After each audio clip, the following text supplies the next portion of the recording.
Have you ever looked up at a telecom tower and wondered what all those antennas and dishes actually do? Today I'm unlocking the secrets behind the technology that keeps us all connected. Telecom radios. First up, microwave radios. These are the large parabolic dishes you'll often spot on towers and rooftops.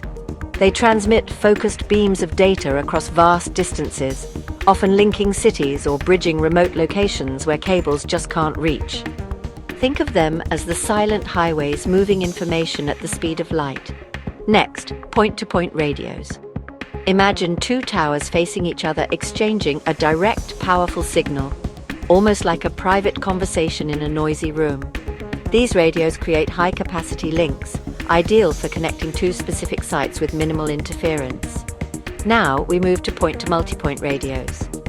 Instead of just two endpoints, here you have one central base station serving multiple receivers. It's like a teacher addressing a classroom, distributing internet connections across rural villages or dense urban neighborhoods, efficiently and reliably. And then there are small cell radios. These are the compact boxes you see stealthily mounted on lampposts or building sides in cities.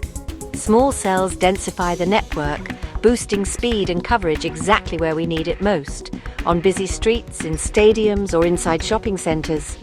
Behind all these radios, blinking network racks and real-time frequency analysis ensure seamless performance.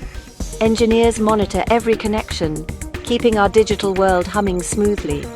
So the next time you see those antennas in the sky, you'll know it's not just metal and wires. It's a complex symphony, quietly powering the future of communication.